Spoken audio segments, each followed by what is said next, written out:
Hello students, welcome back to my channel. I hope all of you are fine and doing well.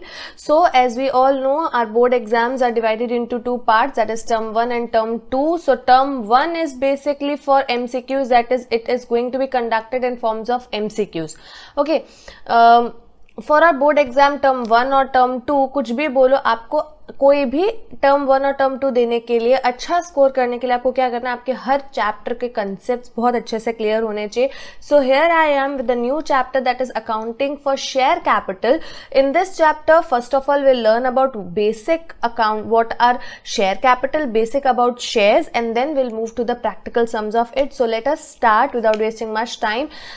First what are shares. Okay, अब देखो हमने already forms of business पढ़ लिया, जिसमें हमने पढ़ा है अबाउट सोल प्रोपराइटर और पार्टनरशिप. अब हमने इन दोनों के एक लिमिटेशन देखे हैं कि ये ज्यादा कैपिटल जो है नहीं रेस कर पाते, that is limited capital is their disadvantage और demerit. Okay, now to overcome this demerit we have another form of a business that is company. अब कंपनी के पास एडवांटेज क्या है कि ये ज्यादा फंड जो है वो रेस कर सकते हैं. अब देखो, अगर उसे फंड, कंपनी को कोई भी फंड इकट्ठा करना है तो उसके पास एक ऑप्शन तो है कि वो बैंक से लोन ले ले, फर्स्ट ऑप्शन, ठीक है, या तो कोई फाइनेंशियल इंस्टीट्यूट से लोन ले ले.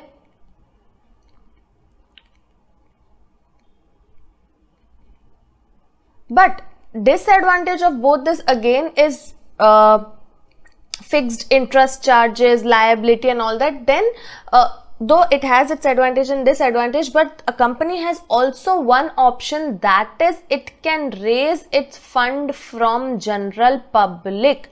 ठीक है, एक कोई भी कंपनी जो कि पब्लिक लिमिटेड कंपनी है, ठीक है, पब्लिक लिमिटेड कंपनी ऐसी कंपनी होती है जो अपना पैसा जो है वो जनरल पब्लिक से रेस कर सकते हैं, पब्लिक को बोल सकती है कि आप हमारे कंपनी में इन्वेस्ट करो, that is known as public company. ठीक है, तो कंपनी क्या कर सकती है, पब्लिक से फंड इकट्ठा कर सकते हैं. फॉर एग्जाम्पल कोई भी एक पर्सन है, for example this is Reena, ठीक है. अब रीना को हमने क्या बोला कि आप हमारी कंपनी में शेयर, जो आप हमारी कंपनी के शेयर्स खरीदो, और मैंने इनको बोला कि भाई आप हमारी कंपनी में आके इन्वेस्ट करो.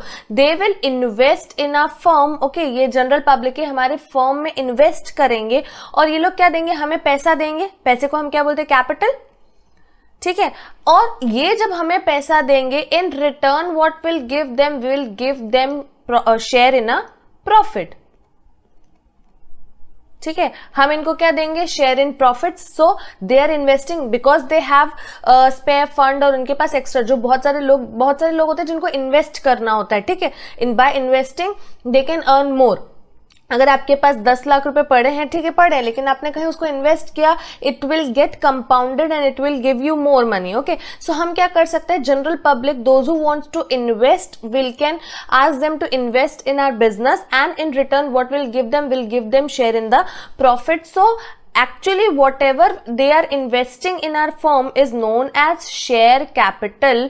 कि जनरल पब्लिक जो है हमारे बिजनेस में जब इन्वेस्ट करती है तो उसको बोला जाता है शेयर कैपिटल. अब एक्चुअली अगर मैं आपको शेयर बात करूं तो देखो, अगर फॉर एग्जांपल इस कंपनी को 10 लाख रुपए चाहिए, ठीक है, 10 lakh rupees are to be raised from the general public. अब मैं क्या करूंगी, देखो कोई भी एक साथ 10 लाख रुपए आपके फर्म में डालेगा, मोस्ट प्रोबेबली जो ओनर होता है वो डाल सकता है सिंगल. ओके, बट अगर मैं जनरल पब्लिक को बोल रही हूँ कि आप आके, तो सिर्फ हमारे पास रीना एज अ पब्लिक में नहीं है ना, हमारे पास तो बहुत सारे लोग हैं और हम तो किसी को भी इन्वाइट करें. हम किसी को पार्शली ये नहीं बोल रहे कि नहीं सिर्फ रीना ही मेरे बिजनेस में इन्वेस्ट करेगी. No, I am asking for general public.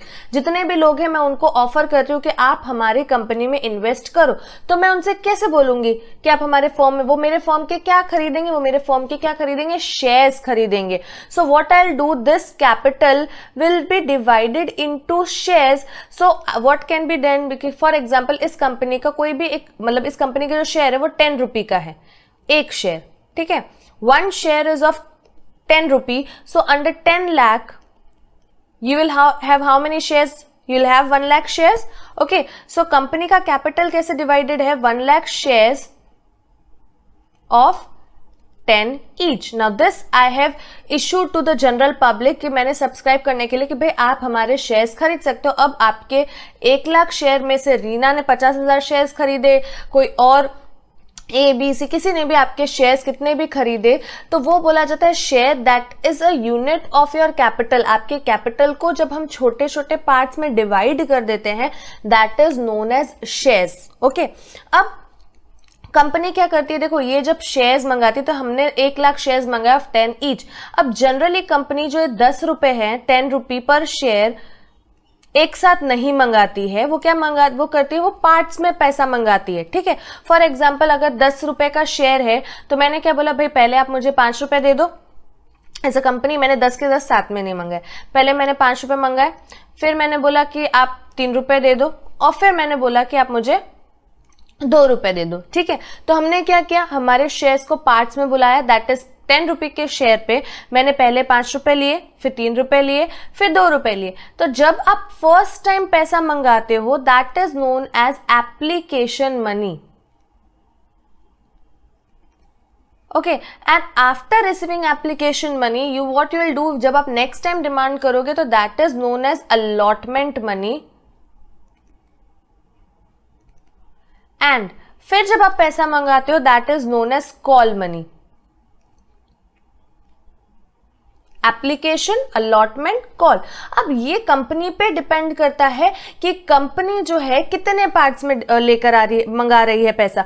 For example जैसे अब मैंने आपको बताया कि ये 10 रुपए का शेयर था। ओके, अब फॉर एग्जांपल मैं बोल दूं कि कोई कंपनी है जिसका 100 रुपए का एक शेयर है। ठीक है, अगर हमारा शेयर जो है वो 100 रुपीज ईच है, और मैंने क्या किया, पहले मंगाया 40 रुपीज। ओके, देन मैंने मंगाया 20 रुपीज, देन मैंने मंगा लिए वापस 20 रुपीज, 40, 60, 80, स्टिल 20 रुपीज, फिर मैंने बाद में 20 रुपीज मंगाए। ऐसे मेरे ये 100 रुपए कंप्लीट हो गए। ठीक है, अब अगर मैंने इन पार्ट्स में मंगाया तो हम पहला जो मंगाएंगे पैसा उसको बोला जाएगा एप्लीकेशन मनी। सेकेंड टाइम आप जब एप्लीकेशन के बाद शेयर्स दे रहे हो, एक्चुअल दिए जाते हैं, that is known as allotment. Then first call, जब आप 2 पार्ट्स में मंगा रहे हो, first call, and this can be known as second and final call. So this is how company calls the money. Company एक साथ भी पैसा, अगर 100 का 100 एक साथ भी मंगाना चाहती है तो भी मंगा सकती है, पर जनरली जो हमें इस चैप्टर में सिखाया गया और हमें जो करना है दैट इज कि कंपनी क्या करी, पार्ट्स में पैसा मंगा रही है। पहले एप्लीकेशन, अलॉटमेंट, देन डिपेंडिंग कि एक साथ मंगा रही है तो फर्स्ट एंड फाइनल कॉल। जैसे अब मैंने आपको इसको कॉल मनी बताया, आप इसको फर्स्ट एंड फाइनल कॉल भी बोल सकते हो, first and final call money. So this is how company calls the amount, that is company जो है वो पार्ट्स में पैसा मंगाती है हर शेयर पे। ठीक है, अब फर्दर हम मूव करते हैं नेक्स्ट टॉपिक पे। ये एक बेसिक आइडिया था कि शेयर्स क्या होते हैं, कंपनी कैसे जनरल पब्लिक से अगर पैसा मंगाती है तो हम उसको शेयर्स बोलते हैं। और कंपनी क्या करती है, शेयर्स के पैसा को, एक पैसे मतलब एक जो शेयर का पैसा है दैट इज 100 और 10 पर शेयर, उसको क्या करती है, पार्ट्स में पैसा मंगाती है। ये एक बेसिक आइडिया है और बेसिक अंडरस्टैंडिंग है कि इतना हमें पता होना चाहिए। फर्दर जो नेक्स्ट टॉपिक हमें पता होना चाहिए इस चैप्टर के लिए दैट इज कि कंपनी जो है वो शेयर कैपिटल मंगाती है। तो कंपनी जो शेयर कैपिटल मंगाती है उसके कुछ पार्ट्स हैं। ठीक है, now see share capital are of some parts that is authorised और nominal capital, issued capital, subscribed capital. अब आपको इनके बारे में देखो, एमसीक्यूज फॉर्म से ये बहुत इंपॉर्टेंट है, आपको पता होना चाहिए कि ऑथराइज्ड कैपिटल क्या है, इशूड कैपिटल क्या है, या सब्सक्राइब्ड कैपिटल क्या है। ठीक है, अब अगर मैं ऑथराइज्ड कैपिटल की बात करूं तो हमें पता है हमारी कंपनी के पास होता है MOA, that is memorandum of association. Memorandum of association एक डॉक्यूमेंट है जिसमें हमने बता रखा होता है कि भाई एक कंपनी जो भी जब कंपनी स्टार्ट होती है पूरे उसके पूरे लाइफ टाइम में वो कितने शेयर्स या कितना कैपिटल जनरल पब्लिक से रेज कर सकती है। ठीक है, फॉर एग्जांपल हम ले लेते हैं कोई कंपनी है स्टार लिमिटेड। ओके, अब स्टार लिमिटेड क्या कर रही है, वो जनरल पब्लिक से पूरे लाइफ टाइम में उसने MOM है कि वो जनरल पब्लिक से 10 लाख रुपए जो है रेस करेगी, तो वो उसका क्या हो जाएगा, ऑथराइज्ड या नॉमिनल कैपिटल। ऑथराइज्ड और नॉमिनल कैपिटल आर सेम, सो आप उसको क्या कर सकते हो, 10 लाख रुपीज जो है 10 लाख रुपीज अब पूरे लाइफ टाइम में, आप जरूरी नहीं आप 10 लाख के 10 लाख एक साथ मंगा लो, आप पार्ट्स में भी मंगा सकते हो, बट पूरे लाइफ टाइम में आप 10 लाख रुपए पब्लिक से रेज कर सकते हो. That is known as authorised capital. Now as Star Limited मुझे अभी 10 लाख की जरूरत नहीं है, ठीक है. अब देखो 10 लाख और आपका एक शेयर कितने का है, 10 रुपीज का. 1 शेयर इज ऑफ 10 रुपी. तो आपके पास कितने हो जाएंगे, 1 lakh share, 1 lakh shares of 10 each. ये आपका हो गया ऑथोराइज्ड कैपिटल. कि आपका ऑथोराइज्ड कैपिटल कितना है, 10 लाख शेयर्स. मतलब टोटल तो 10 लाख रुपए है, बट आपके शेयर्स में अगर उसको डिवाइड करूं, क्योंकि एक 10 रुपए का शेयर है, तो 10,000 shares of 1 lakh shares of 10 each. That is authorised nominal capital. अब हो सकता है कि भाई कैपिटल जो है, हमें हमारे पास ऑथोराइज कैपिटल 10 लाख है, बट मुझे अभी 10 लाख की जरूरत नहीं है, मुझे अभी सिर्फ 5 लाख रुपए की जरूरत है. तो मैं क्या करूंगी, मुझे इशूड कैपिटल, मतलब मुझे अभी सिर्फ 5 लाख की जरूरत है. अब मुझे पता है कि मेरा शेयर एक जो है वो 10 रुपए का है. So what I will do, 1 share is of 10 lakh, तो 10 rupee. So what I will do, मैं क्या करूंगी, 50,000 शेयर्स मार्केट में इशू करूंगी. 50,000 shares of 10 each. That means मैंने ये शेयर क्या किया है, इशू किया है कि मुझे इतने का ही, मतलब मुझे अभी 1 लाख शेयर्स के ऊपर पैसा नहीं चाहिए. बाकी के 50,000 शेयर्स पे मैं बाद में कभी भी इशू करके पैसा मंगा सकती हूँ. अभी के लिए मैंने क्या किया, because I need 5 lakh rupees, what I did, मैंने इशू किया मार्केट में 50,000 shares of 10 each. This is known as issued capital and this is authorise. जो आप मैक्सिमम कैपिटल मंगा सकते हो, but it is not necessary कि आप मैक्सिमम कैपिटल जो आप मंगा सकते हो वो एक साथ आप मंगा लो. हो सकता है कि आप कुछ पार्ट जो है पहले मंगा रहे हो. So that is known as issued capital. कि आपके पास जितने भी शेयर्स है आपकी कंपनी के, फॉर एग्जाम्पल मेरी कंपनी के पास 1 लाख शेयर्स थे. अब 1 लाख शेयर्स की मुझे जरूरत नहीं है, तो मैंने सिर्फ 50,000 शेयर्स मार्केट में इशू किए. That is known as issued capital. ठीक है. अब आपने तो मार्केट में 50,000 डाल दिए, जरूरी है कि 50,000 के 50,000 शेयर्स लोग खरीद ले? It is not necessary. हो सकता है कि भाई आपके 50,000 में से 49,000 शेयर्स ही गए, 1,000 किसी ने नहीं खरीदे, कुछ भी ना खरीदे, ये भी पॉसिबल है. ठीक है. But as per SEBI's rule, SEBI is rule 90% of your issued capital should be subscribed. मतलब आप जितना भी मार्केट में शेयर्स डाल रहे हो, जैसे आपने 50,000 शेयर डाले, तो इसका 90%, दैट इज 45,000, ओके, 90% 45,000 शेयर्स तो आपके सब्सक्राइब हो जाने चाहिए. मतलब आपकी जनरल पब्लिक उसको खरीद लेनी चाहिए. और अगर नहीं कर सकती, then there is another process कि आपको पैसा रिटर्न करना पड़ेगा. सो Here I'm talking about subscribed capital. तो आपने फॉर एग्जाम्पल 50,000 मार्केट में शेयर्स डाले.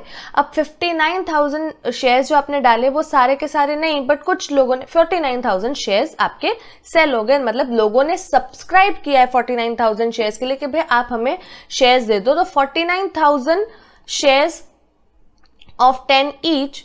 सो आपका सब्सक्राइब्ड कैपिटल हो जाएगा 4,90,000 रुपीज. ठीक है. सब्सक्राइब्ड कैपिटल क्या है कि आपने मार्केट में जितने भी शेयर्स डाले और उसमें से कितने शेयर्स एक्चुअली पब्लिक ने खरीदे, that is known as subscribed capital. Now subscribed capital is further divided into 2, that is subscribed and fully paid up, subscribed and not fully paid up. अब फॉर एग्जाम्पल ये आपका 10 रुपए का share है. अब आपने इसको पूरा साथ में नहीं मंगा के क्या किया, पहले आपने 5 रुपए मंगाए, फिर आपने 3 रुपए मंगाए और फिर आपने 2 रुपए मंगाए. एप्लीकेशन, अलॉटमेंट एंड ये आपने मंगाया फर्स्ट एंड फाइनल कॉल. अब अगर आपने 10 के 10 रुपए मंगा के और आपको 10 के 10 मिल भी गए, फॉर एग्जाम्पल आपने टोटल एप्लीकेशन मंगाया, फिर अलॉटमेंट मंगाया, फिर फर्स्ट एंड फाइनल कॉल मंगाए, और ये आपको 10 में से पूरे 10 रुपए आपको मिल गए हैं, तो ही ये आपके एक हेड के अंदर आएगा subscribed and fully paid up. मतलब 10 रुपए का शेयर हमने 10 के 10 टोटल मंगा लिए, तो ही वो subscribed and fully paid up के अंडर आएगा. अगर नहीं, फॉर एग्जाम्पल आपने सिर्फ यहां तक ही मंगाया, मतलब आपने 8 पर शेयर मंगाया है, तो वो subscribed and not fully paid up में आ जाएगा. ठीक है. मतलब आपने अभी सिर्फ मंगाया ही 8 रुपए है, तो भी इसमें आएगा. फॉर एग्जाम्पल आपने 10 के 10 मंगा लिए, आपका एक शेयर होल्डर है राम. अब राम की फाइनेंशियल कंडीशन अच्छी नहीं है या whatever for any reason, आपने मंगाए तो सही 10 रुपए, लेकिन 10 रुपए में से उसने ये लास्ट कॉल नहीं पे किया, उसने सिर्फ 10 रुपए में से 8 ही पे किए हैं, 8 paid out of 10, then also it will be recorded under subscribed and not fully paid up. आपने 10 में से 8 मंगाया है तो भी इसमें, 10 में से 7 मंगाया तो भी इसमें, 10 में से 6 मंगाए हैं तो भी इसमें। दैट मीन्स अगर आपने 10 में से कम पैसा मंगाया, पूरा मंगाया नहीं है, तो भी वो subscribed and not fully paid up में आएगा। और अगर आपने 10 मंगा लिए हैं लेकिन कोई शेयर होल्डर ने पैसा नहीं पे किया, अब फॉर एग्जाम्पल कोई एक शेयर होल्डर था श्याम, अब उसने 10 में से एप्लीकेशन का पैसा पे किया बट ये दोनों नहीं पे किए, मतलब 10 में से सिर्फ 5 पेड अप है, तो भी वो आ जाएगा subscribed and not fully paid up में। मतलब subscribed and fully paid up में एक ही कंडीशन आएगी, दैट इज आपने अगर 10 रुपए मंगाए हैं और वो 10 पे 10 आपको मिल चुके हैं तो ही वो subscribed and fully paid up में आएंगे, वरना वो subscribed and fully paid up में नहीं आएंगे। I hope this much is clear to you all. This is a basic concept about share capital. मतलब आपको प्रैक्टिकल सम स्टार्ट करने के लिए एक बेसिक आइडिया चाहिए होता है कि हमें एक्चुअली चैप्टर में क्या करना है, and this is type of share capital is very important. आपको पता होना चाहिए authorised, issued, subscribed and fully paid up, subscribed and not fully paid up क्या होता है। So please go through this video and I'll be coming up with a new video related to the practical aspect of this chapter. Till then, keep learning.